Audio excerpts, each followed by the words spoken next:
కీర్తనకారుడైన దావీదు ఏమంటున్నాడంటే ఈ 31వ కీర్తన 9వ వచనంలో, యెహోవా నేను ఇరుకున పడి ఉన్నాను, నన్ను కరుణించమని ప్రార్థన చేస్తున్నాడు. దావీదు చేసేటువంటి ప్రార్థన ఏమని ప్రార్థన చేస్తున్నాడంటే, యెహోవా నేను ఇరుకున పడి ఉన్నాను. ఇరుకు అంటే అర్థం ఏంటంటే ఎటు ఖాళీ లేకుండా ఉండటం అనే కాదు. ఇరుకు అంటే అనేకమైనటువంటి ఇబ్బందులు, కష్టాలు, బాధలు, ఇబ్బందులు, అనారోగ్యాలు, అప్పుల బాధలు, రకరకాల సమస్యలన్నిటిని కలిపి ఇరుకు అంటారు అనమాట. ఇరుకు అనేటువంటి మాటకు అర్థం, ఇరుకు అనేటువంటికి మాటకు సాదృశ్యం ఏంటంటే శ్రమ, కష్టం, బాధ, దుఃఖం, వేదన, ఏమి చేయాలో తెలియనటువంటి పరిస్థితి, ఏం చేయాలో దిక్కుతోసినటువంటి పరిస్థితిని ఏమంటారు? ఇరుకు అంటారు అన్నమాట. ఎంత మాత్రం కూడా ఆశీర్వాదం లేకుండా ఎటు చూసినా కష్టాలు, శ్రమలు, బాధలు, ఇబ్బందులు ఉన్నప్పుడు దాన్ని ఇరుకు అంటారు. కాబట్టి ఇక్కడ మనం చూస్తే మరి అందుకని కీర్తనకారుడు ఎక్కడున్నాడంట? యెహోవా నేను ఇరుకున పడి ఉన్నాను. కాబట్టి నేను ఇరుకున పడి ఉన్నాను కాబట్టి నన్ను కరుణించమని చెప్పి ప్రార్థన చేస్తున్నాడంట. విచారం వలన నా కన్ను క్షీణించుచున్నది అంటున్నాడు. నా ప్రాణము, నా దేహము క్షీణించుచున్నది అంటున్నాడు. 10వ వచనంలో చూస్తే నా బ్రతుకు దుఃఖంతో వెళ్ళబుచ్చుచున్నాను అంటున్నాడు. నిట్టూర్పులు విడిచిట్లో నా ఏండ్లు గతించుచున్నవి అంటున్నాడు. కాబట్టి ఇవన్నీ కీర్తనకారుడు దావీదు ఎలాంటి పరిస్థితుల గుండా వెళ్ళినట్టు ఇక్కడ మనకు కనపడుతుందంటే, ఎన్నో రకాలైనటువంటి ఇబ్బందులు గుండా, అవమానాలు గుండా, నిందల గుండా, కష్టాలు, శ్రమల గుండా వెళ్ళినట్లుగా ఇక్కడ మనకు రాయబడితే వచ్చిందనమాట. అందుకనే దావీదు నేను ఇరుకున పడి ఉన్నాను అంటున్నాడు. అయితే ఇరుకున పడి ఉన్నటువంటి పరిస్థితుల్లో మనం ఏం చేయాలంటే ప్రార్థన చేయాలి. ఇరుకులో నుండి దేవుడు విశాలత తీసుకుని వస్తాడు.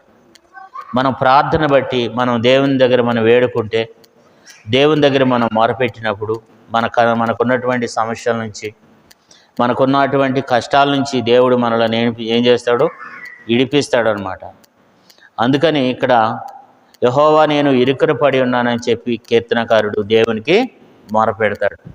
కాబట్టి దావీదు చేసినటువంటి ప్రార్థన బట్టి మరి దేవుడు దావీదుకి ఏం చేశాడు? ఆ ఇరుకులో నుండి దావీదుకి దేవుడు విశాలత అనుగ్రహించాడు. అట్లాగే మన యొక్క జీవితంలో కూడా దేవుని బిడ్డలారా మనం చూస్తే మన యొక్క జీవితంలో కూడా ఎన్నో రకాలైనటువంటి బలహీనతలు, ఇబ్బందులు, కష్టాలు, శ్రమలు కదా. దావీదు 10వ వచనంలో ఏమంటున్నాడంటే, నా బ్రతుకు దుఃఖంతో వెళ్ళబుచ్చుతున్నాడంట. తర్వాత మరి ఈ దుఃఖంతో వెళ్ళబుడుస్తూ, నిట్టూర్పులు ఇడుస్తూ బాధపడుతున్నాడు. ఏంటి గడిచిపోతున్నాయి అంటున్నాడు. బలం తగ్గిపోయింది అంటున్నాడు. నా ఎముకలు కూడా క్షీణిస్తున్నాయి అంటున్నాడు. 11వ వచనంలో చూస్తే నా శత్రువులందరికీ నేను నిందాస్పదుడినై ఉన్నాను అంటున్నాడు. శత్రువులందరూ, దావీదుకి అనేకమైన శత్రువులు ఉన్నారంట. నా పొరుగువానికి విచార కారణముగా ఉన్నాను అంటున్నాడు. తర్వాత నా నెలవరులకు భీకరునై ఉన్నాను అంటున్నాడు. కాబట్టి దావీదంట వీధిలో నన్ను చూసేవారు నా ఎదుటి నుండి పారిపోదురు అంటున్నాడు కదా. ఎన్నో రకాలైనటువంటి శ్రమలు, కష్టాలు గుండా కీర్తనకారుడు దావీదు వెళ్ళాడు. అంతేకాదు 11వ వచనంలో నా శత్రువులందరికీ నేనేమై ఉన్నాను? నిందాస్పదమై ఉన్నాను అంటున్నాడు కదా. 12వ వచనంలో మరణమై స్మరణకు రానున్న వాని వలె మరోబడి తిని ఓటుకుండ వంటి వాడినై తిని అంటున్నాడు. అనేకులు నా మీద దురాలోచనలు చేస్తున్నారు, నాకు ప్రాణహాని చేయుటకు పొంచి ఉన్నారు. వారు గుసగుసలాట నాకు వినబడుతున్నది, నలుదిశలను నాకు భీతి కలుగుతున్నది. నలుదిక్కులు కూడా ఏం చేస్తుందంట? భీతి కలుగుతుంది కదా. దావీదు ఎన్నో రకాల బాధ, శ్రమ, కష్టం. అయితే ఈ సందర్భంలో దావీదు ఏం చేస్తున్నాడంటే 31వ అధ్యాయం 31వ కీర్తనలో 9వ వచనంలో దేవుని దగ్గర ఏమని చెప్తున్నాడు? దేవా నేను ఇరుకున పడి ఉన్నాను, శ్రమలో ఉన్నాను, కష్టంలో ఉన్నాను, నన్ను కరుణించమని చెప్పి ప్రార్థన చేస్తున్నాడు కదా. అంతేకాదు 4వ కీర్తనలో కూడా దావీదు ప్రార్థన చేస్తాడు. చూడండి, చదువుకుందాం. 4వ కీర్తన 1వ వచనం. కీర్తన 4వ కీర్తన 1వ వచనం. నా నీతికి ఆధారమగు దేవా, నేను మొరపెట్టినప్పుడు నాకు ఉత్తరమిమ్ము. విరుకులో నాకు విశాలత కలగచేవాడువు నీవే. నన్ను కరుణించి నా ప్రార్థన అంగీకరించి. ఇక్కడ కూడా దావీదు చేస్తున్నటువంటి ప్రార్థన. ఎలాంటి ప్రార్థన చేస్తున్నాడు? నా నీతికి ఆధారముగు దేవా నేను మొరపెట్టుచున్నాను అంటున్నాడు. నా నీతికి ఆధారముగు దేవా నేను మొరపెట్టినప్పుడు నాకు ఉత్తరమిమ్ము అంటున్నాడు. ఇక్కడ కూడా ఎలాంటి పరిస్థితులు ఉన్నాడు? ఇరుకులో నాకు విశాలత కలగచేవాడు నీవే. కాబట్టి ఒక విశ్వాసంతో దేవుణ్ణి అడుగుతున్నాడు, నన్ను కరుణించి నా ప్రార్థన అంగీకరించాయా అని చెప్పి ప్రార్థన చేస్తున్నాడు. దేవా, నాకు ఉన్నటువంటి ఇరుకు విశాలత నాకు ఎంత మాత్రం కూడా విశాలత లేదు. దేవా, నాకు ఇరుకులో పడి ఉన్నాను, ఇబ్బందులు గుండా వెళ్తున్నాను, కష్టాలు గుండా వెళ్తున్నాను, వీటన్నిటి నుంచి వెళ్తున్నాను. అయితే నువ్వు నాకు విశాలత దయచేయమని చెప్పి ప్రార్థన చేస్తున్నాడు కదా.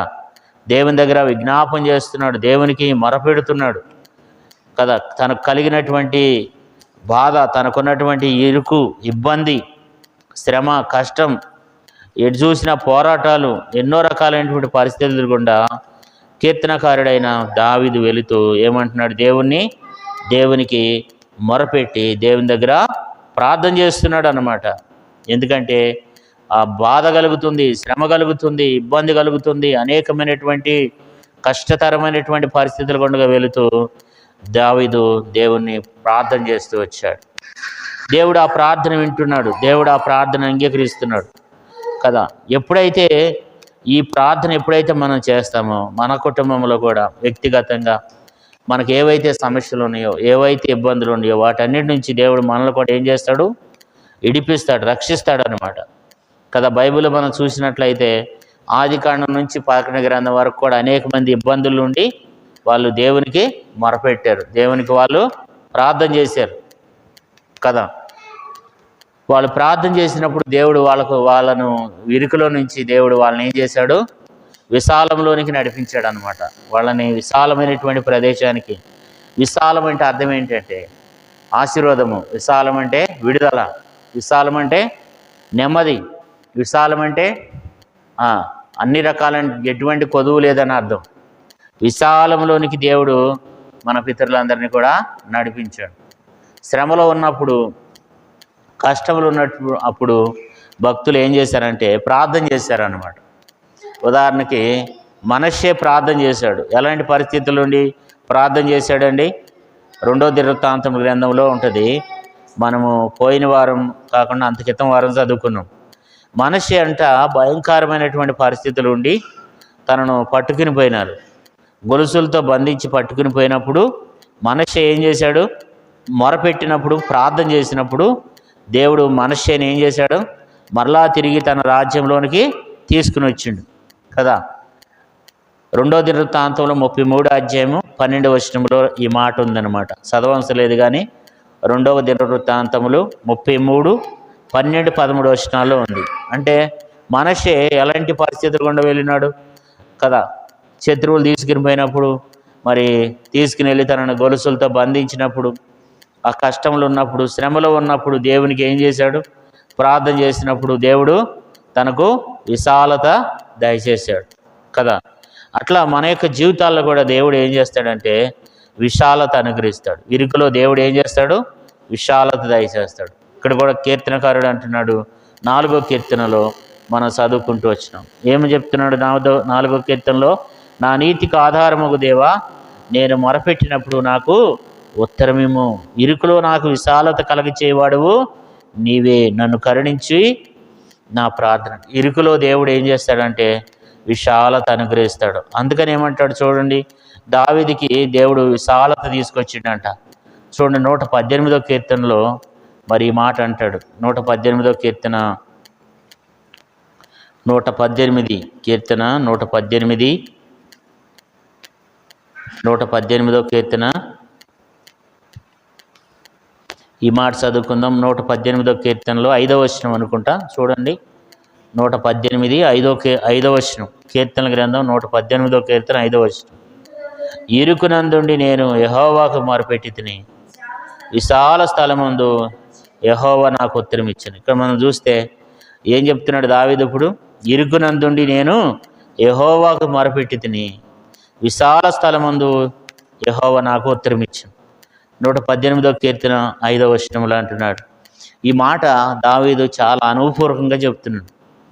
అయ్యా, నేను ఇరుకునందుండి నేను నీకు మొరపెడుతున్నాను. ఇరుకునందుండి నేను యెహోవాకు మొరపెట్టి తిని విశాల స్థలమందు యెహోవా నాకు ఉత్తరం ఇచ్చిన అంటున్నాడు. ఇప్పుడు దావీదుకి ఏం కలిగింది అనంటే విశాలత కలిగింది.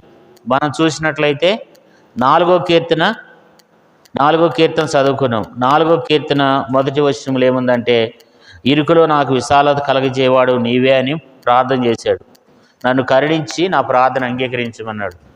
అట్లాగే 31వ కీర్తనలో కూడా 9వ వచనంలో యెహోవా నేను ఇరుకున పడి ఉన్నాను, నన్ను కరుణించుము అంటున్నాడు. అయితే మరి 118వ కీర్తన 5వ వచనంలోకి వచ్చేసరికి ఇరుకునందుండి నేను యెహోవాకు మొరపెట్టి తిని విశాల స్థలమందు యెహోవా నాకు ఉత్తరం ఇచ్చిన అంటున్నాడు. ఇరుకులో ఏం చేశాడంట? దేవునికి మొరపెడితే విశాలమందు దేవుడు తనకు ఉత్తరం ఇచ్చాడు కదా. దావీదు కలిగిన శ్రమలు, దావీదు కలిగిన కష్టాలన్నింటినీ కూడా దేవుడు ఏం చేశాడు? జ్ఞాపకం చేసుకున్నాడు అనమాట. ఎంత గొప్ప దేవుడు కదా. కాబట్టి దేవుడు మనకు ఇరుకు నుండి విశాలతకు, మనం కొన్నిసార్లు మనం అంటూ ఉంటాం, చాలా ఇరుకు ప్రదేశం, చాలా టైట్గా ఉందన్న పొజిషను, చాలా పరిస్థితి చాలా టైట్గా ఉంది, ఏం చేయాలో అర్థం కావట్లేదు, ఎటు చూసినా సహాయం దొరకట్లేదు, ఎటు చూసినా ఇబ్బందులే ఉన్నాయి, ఎటు చూసినా కష్టాలే ఉన్నాయి, ఏం చేయాలో అర్థం కావట్లేదు అని అంటాం. చాలామంది దేవుని దగ్గరకు రారు, ప్రార్థన చేస్తాము కానీ అనేక మంది దేవుని దగ్గరకు వచ్చి ప్రార్థన చేయరు. కొంతమంది మాత్రమే ఏం చేస్తారు? ప్రార్థన చేస్తారు. కొంతమంది మాత్రమే దేవుని దగ్గర మొరపెడతారు. అందరూ ఏం చేయరు? దేవుని దగ్గర ప్రార్థన చేయరు, దేవుని మాట వినరు కదా. కానీ దేవుని మాట వినాలి. దేవుని మాట విని దేవుని దగ్గర మొరపెడితే దేవుడు ఖచ్చితంగా ఏం చేస్తాడు? విరుకులో విశాలత కలగజేస్తాడు, నెమ్మది కలగజేస్తాడు కదా. అందుకని ఏమంటాడు చూడండి, సామెతల గ్రంథంలో 4వ అధ్యాయం 10వ వచనం, సామెతలు 4:10, నా కుమారుడా నీవు ఆలకించి నా మాటలు అంగీకరించిన ఎడల నువ్వు దీర్ఘాయుష్వంతుడు అవదు. సామెతలు 4వ అధ్యాయం 10వ వచనం, నా కుమారుడా నువ్వు ఆలకించి నా మాటలను అంగీకరించిన ఎడల నువ్వు దీర్ఘాయుష్వంతుడు అవదు. జ్ఞాన మార్గమును నేను నీకు బోధించుచున్నాను. దేవుడు జ్ఞాన మార్గమును బోధిస్తాడంట. యథార్థ మార్గంలో నిన్ను నడిపించుతున్నాను. దేవుడు జ్ఞాన మార్గం బోధిస్తాడు, యథార్థ మార్గమున దేవుడు నడిపిస్తాడు. 12వ వచనం చూడండి, నువ్వు నడిచినప్పుడు నీ అడుగు ఇరుకున పడదు, నువ్వు పరిగెత్తినప్పుడు నీ పాదం తొట్టెలదు కదా. ఏమంటాడంటే దేవుని యొక్క మాటలు మనం వినాలి, దేవుని వాక్యాన్ని మనం అంగీకరించాలి. అందుకని 10వ వచనంలో ఏమంటున్నాడు? నా కుమారుడు నీవు ఆలకించి నా మాటలు అంగీకరించిన ఎడలా నువ్వు దీర్ఘాయుష్వంతుడు అవుతావు. దేవుని మాటలు ఎప్పుడైతే మనం వింటామో దేవుడు మనకి ఏం చేస్తాడు? దీర్ఘాయుష్షు అనుగ్రహిస్తాడు. తర్వాత దేవుడు జ్ఞాన మార్గాన్ని బోధిస్తాడు. తర్వాత యథార్థ మార్గంలో దేవుడు మనల్ని నడిపిస్తాడు. తర్వాత 12వ వచనంలో ఏమంటున్నాడు? నువ్వు నడిచినప్పుడు నీ అడుగు ఇరుకున పడదు, నువ్వు పరిగెత్తినప్పుడు నీ పాదం తొట్టెలదు. కాబట్టి దేవుడు ఇరుకులో మనకి ఏం కలగజేస్తాడంటే విశాలత కలగజేస్తాడు. దేవుని మాట వినాలి, దేవుని దగ్గరికి రావాలి. దేవుని దగ్గర ప్రార్థన చేసినప్పుడు దేవుడు ఇబ్బందికరమైన పరిస్థితుల నుండి, ఇరుకులో నుండి దేవుడు విశాలత దేవుడు దయచేస్తాడు. ఇక్కడ కీర్తనకారుడు కూడా అదే అనుభవం చెప్తున్నాడు. నేను ఇరుకులందుండి దేవునికి మొరపెట్టినప్పుడు ఆయన నాకు మరి ఉత్తరం ఇచ్చాడు అని చెప్తున్నాడు. ఏబు గ్రంథం చూడండి, ఒక మంచి మాట ఉంటుంది అక్కడ కూడా. ఏబు గ్రంథంలో 36వ అధ్యాయము, ఏబు గ్రంథం 36వ అధ్యాయము 15-16 వచనాలు చదువుకుందాం. ఏబు గ్రంథం 36 15-16 వచనాలు. శ్రమపడు వారిని వారి కలిగిన శ్రమ వలన ఆయన ఇడిపించును, బాధ వలన వారిని విధేయులుగా చేయను.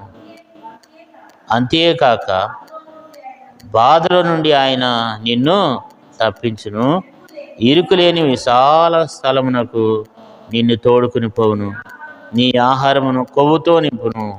ఇక్కడ మనం చూసినట్లయితే ఇక్కడ ఎలీహు అంటున్నాడు. ఏబు యొక్క స్నేహితుడు ఏమంటాడంటే ఇక్కడ శ్రమపడి వారిని వారికి కలిగిన శ్రమ వలన ఆయన ఇడిపించును. శ్రమలో నుంచి దేవుడు ఇడిపిస్తాడు. తర్వాత కష్టముల నుంచి దేవుడు విడిపిస్తాడు, బాధ నుండి దేవుడు వారిని విడిపిస్తాడంట. తర్వాత అంతేకాదు 16వ వచనంలో అంటాడు, అంతేకాక బాధల నుండి ఆయన నిన్ను తప్పించును, ఇరికిలేని విశాల స్థలమునకు నిన్ను తోడుకుని పోవును, నీ ఆహారమును కొవ్వుతో నింపును. చూడు దేవుడు ఆ రీతిగా నడిపిస్తాడు. దేవుని దగ్గర మనం ప్రార్థన చేసినప్పుడు, దేవుని మీద మనం ఆధారపడినప్పుడు, దేవుని వైపు మనం తిరిగినప్పుడు, దేవుడు ఇరుకులో నుంచి దేవుడు ఏం చేస్తాడు? విశాలత దయచేస్తాడు. ఇరుకుని పడి ఉన్నప్పుడు ఏం చేయాలో దిక్కుతోస్తున్న పరిస్థితుల్లో బైబిల్లో కూడా అనేక మంది రాజులను చూస్తాం. యెహోషాపాతు మీదకి 3 రకాలైన ప్రజలు వచ్చినారు. మూడు దేశాల నుంచి 3 రకాల ప్రజలు తన మీదకి యుద్ధానికి వచ్చినప్పుడు యెహోషాపాతు మీదకి శత్రువులు వచ్చినప్పుడు తను ఎంతో ఇరుకులో ఉండి మొరపెడతాడు. ఆశా కూడా ఏం చేస్తాడు? తన మీదకి అనేక మంది శత్రువులు వచ్చినప్పుడు ఆశా కూడా దేవుని దగ్గర మొరపెడతాడు అనమాట. దేవుని దగ్గర ప్రార్థన చేస్తాడు.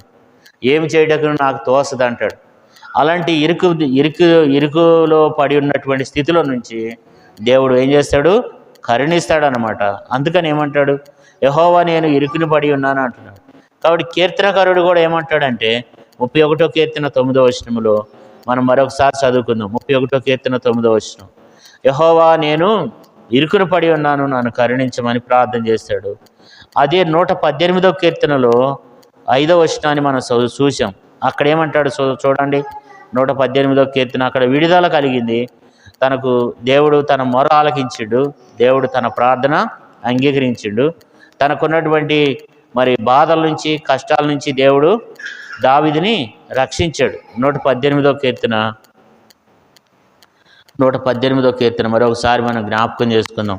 118వ కీర్తన 5వ వచనం, ఇరుకునందుండి నేను యెహోవాకు మొరపెట్టి తిని, విశాల స్థలమందు యెహోవా నాకు ఉత్తరం ఇచ్చిన. కాబట్టి దేవుడు తన జీవితాన్ని విశాలపరిచిండంట. తన జీవితాన్ని మార్చివేశాడు దేవుడు. తనను విశాలపరిచిండు దేవుడు. తనకున్నటువంటి కష్టం నుంచి దేవుడు విడుదల దయచేసి విశాల స్థలంలోనికి దేవుడు తనను నడిపించాడు. దేవుడు తన ఎడలో గొప్ప కార్యం చేశాడు, ఆశ్చర్యకార్యం చేశాడు. కాబట్టి మన కష్టాలు, మన బాధలు, మనకున్న ఇబ్బందులు ప్రతి ఒక్కరికి ఎవరికైనా సరే మనకున్నటువంటి కష్టాల్లో, బాధల్లో ఇవి ఎల్లప్పుడూ ఉండవు. కానీ దేవుని ఎద్దకు వచ్చి మనం మొరపెట్టినప్పుడు, దేవుని దగ్గర మనం ప్రార్థన చేసినప్పుడు దేవుడు మన ప్రార్థన ఆలకించి ఇరుకులో నుండి మనకు ఏం చేస్తాడు? దేవుడు విశాలత అనుగ్రహిస్తాడు. ఏబు జీవితంలో అట్లాగే చేసిండు. తర్వాత కీర్తనకారుడు కూడా దావీదు 3 సందర్భాల్లో ఈ మాట మాట్లాడాడు అనమాట. కీర్తన అంతట్లో కూడా దావీదు చెప్పిన మాట ఏంటంటే, ఈ 3 సందర్భాల్లో దావీదు అంటున్నాడు. ఒకటి 4వ కీర్తన 1వ వచనం, 18వ కీర్తన 118వ కీర్తన 5వ వచనము, 31వ కీర్తన 9వ వచనం. ఈ 3 కీర్తనల్లో కూడా దావీదు రాసిన కీర్తనలో దావీదు అంటున్నాడు, దేవుడు తనకి ఏం కలగజేశాడు? విశాలత కలగజేశాడు. ఇరుకుల నుండి మొరపెట్టినప్పుడు దేవుడు విశాల స్థలం ముందు తనకేం చేశాడు? దేవుడు తనను నడిపించినాడు. తన ప్రార్థన దేవుడు ఆలకించాడు. మనం కూడా దేవుని దగ్గర ప్రార్థన చేయాలి. మనం కూడా దేవునికి మొరపెట్టాలి. దేవుని దగ్గర వేడుకోవాలి. దేవుని మీద ఆనుకోవాలి. దేవుని మనం కాపరిగా చేసుకోవాలి. ఆయన మీద ఆధారపడాలి.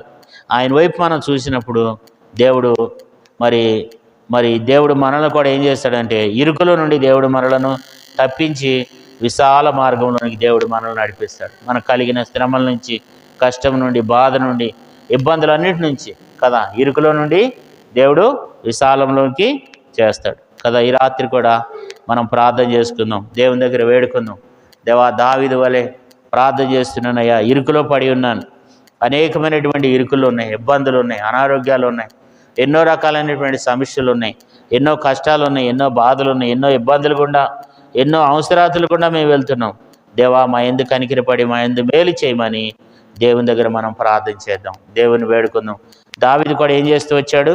యెహోవా నేను ఇరుకుని పడి ఉన్నాను, నన్ను కరుణించుము అని ప్రార్థన చేస్తూ వచ్చాడు. తనకున్న బాధ నుంచి దేవుడు కూడా తనని విడిపించి విశాలత అనుగ్రహించాడు. అట్లాగే దేవుడు కూడా మన యందు కూడా దేవుడు గొప్ప కార్యం చేసినట్లు, ఆశ్చర్యం కార్యం చేసినట్లుగా మనం కూడా మన పూర్ణ హృదయంతో, పూర్ణ ఆత్మతో మనం దేవునికి మొరపెట్టి దేవుని దగ్గర ప్రార్థన చేద్దాం. దేవుడి కొద్ది మాటలను దీవించి ఆశీర్వదించునుగాక. ప్రార్థన చేసుకుందాం.